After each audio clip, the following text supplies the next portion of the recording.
Unions 101, here we go. What are unions? How do they work? How do you start one? What do they do? Why do we need them? Myths, facts, more. We're talking about all that because right now is one of the biggest moments for worker-led organizing in the last half century. This is a long video, but the short story is this. We are in a second Gilded Age. Billionaires and corporations are as rich and powerful as they've ever been, and just like then, unions and working class power movements are still the main way out. So here are some facts. Unionized workers make about $11,000 more per year than non-union workers across the board. They have higher wages, employer-provided health care, retirement benefits, guaranteed pensions, not to mention that a union contract means that your boss can't just fire you because they don't like the t-shirt you're wearing that day. There has to be just cause and due process.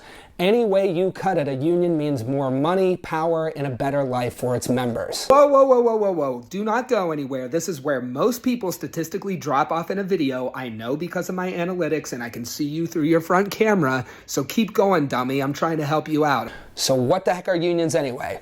They are a group of workers who decide to organize into a nonprofit. That's it. They're run democratically by their worker members, everything's voted on, and nothing happens without the consent of the members. Unions negotiate with companies for better wages, benefits, time off, whatever you, the members that make and run the union, decide to push for. They work by strength in numbers. You can ask for these things alone and be laughed at, or you can demand them with your coworkers by your side. No wealth creation happens without workers, so together we all hold the power. Are you sleeping yet? Wake up, okay? It's time to tell the boss off. But here's the part that most people don't know. It is a snooze fest, but like most snooze fests, it's very important, and it's like a minute if you want to skip ahead. The right to organize a union is protected by the Constitution of the United States and by federal law. It is in the very First Amendment. The right of the people peaceably to assemble. Just like your right to free speech, the First Amendment guarantees freedom of association and is recognized by U.S. courts as a fundamental right.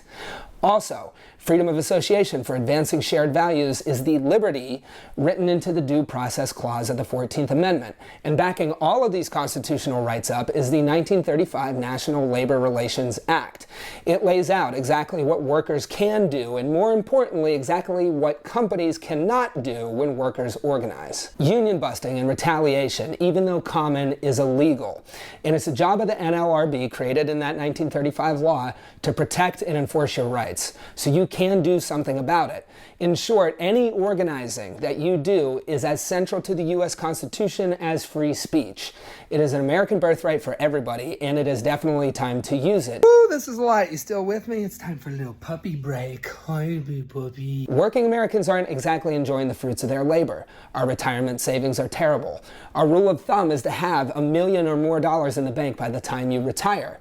Only 16% of Americans have more than $200,000 saved. The median savings at retirement age is 17% of what is needed for a comfortable retirement. More than half of the country could not cover an emergency $1,000 expense.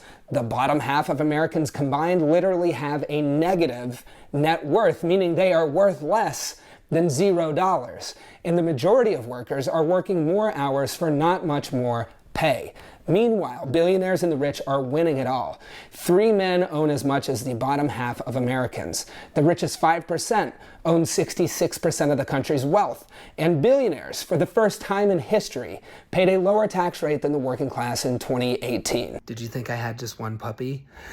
Oh, a little puppy break. Oh, a second puppy. So are you sitting there thinking, this sucks and I hate it? Well, you can do something about it. So let's walk through how to unionize. There are 2 ways to unionize. The first would be your company voluntarily recognizing your union. The second is to win a union election. So let's talk about that one. To get a union election, you need at least 30% of your coworkers to sign a card saying they want a union. That's all that card means. Submitting signed cards for 30% of your workforce to the NLRB triggers an official union election, but it's the bare minimum. Typically, organizers are shooting for 70% or more to up their chances of winning the vote. And once you have an election, all you need is 50% plus 1 of your coworkers to vote yes and you win a union. This is where the companies, though, try to crush you by doing things that range from shady to straight up illegal. Because unions work so well, and they mean less money for CEOs and billionaires, those people do everything they can to convince workers to vote no. It is common for them to pay anti-union consultants $2,000 or more per day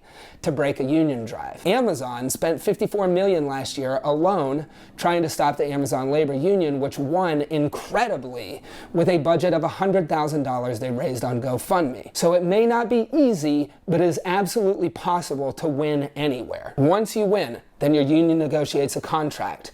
This is the second leg of the race, just as important as the first. And this has to be done within 1 year, but companies break the law here all the time and delay as long as possible, which is why it's important to elect pro-union politicians who should right now pass the PRO Act. No contract is approved without a majority vote from the union, and the union dues do not kick in until you win a contract. After the contract is won, it's all about building power to enforce that contract and to win a better one the next time around. Am I boring you? Well, that's too bad, all right? Because you have to know this shit or else people are going to take advantage of you. So keep going. We're almost done. So that's a quick and dirty on how the whole process works. It's that simple. And because unions work so well and anyone can decide to organize, corporations and billionaires have spent decades spreading myths about unions. So now it is time for 8 myths about unions. Number 1. Unions are a third party that gets between the company and workers. False. Unions are workers at the company who decide what they'll negotiate for together. Nothing happens without your vote. 2. Union dues will take up all your money. No. You don't pay any dues until the union wins you a raise. Union workers are paid more across the board, that's a fact. If you win a 10% raise and you pay 1% in dues, you're 9% ahead. And how much of the money that you are making for your company is going to overpaid bosses and management who couldn't do your job anyway? Something to think about. Number 3, they'll fire us or close down our shop for unionizing. This is explicitly illegal by Sections 7 and 8 of the National Labor Relations Act. Your right to organize is protected by the Constitution and by years of federal law and precedent. You can fight back, you can be reinstated, you have legal recourse. As for closing plants, it's an empty threat. One study found 51% of companies threatened to close and about 1% followed through. Number 4, unions aren't necessary anymore. Well, billionaires pay a lower tax rate than you, and half the country would be sunk by a surprise $1,000 bill despite working more hours than ever. We need unions. Number 5, the union will force you to go on strike even when you want to work. You are the union. You and other members decide together what to do and how to do it.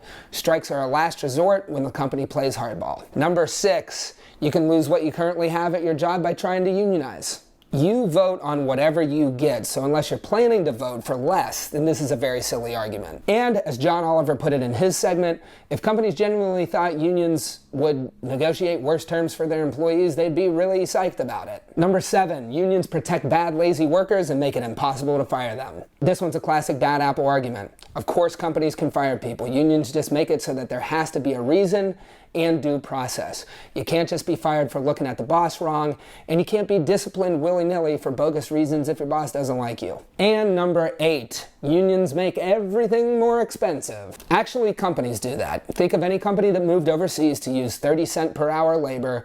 Their products are still expensive, they just pocketed the profits and blamed workers. Gas is through the roof even though a barrel of oil dropped below $100 recently. All right. That was a lot, but lots of this stuff came from Labor Front, so credit to them and give them a follow. And follow labor accounts like Payday Report, the Amazon Labor Union, Labor Notes, and anything you can find, really.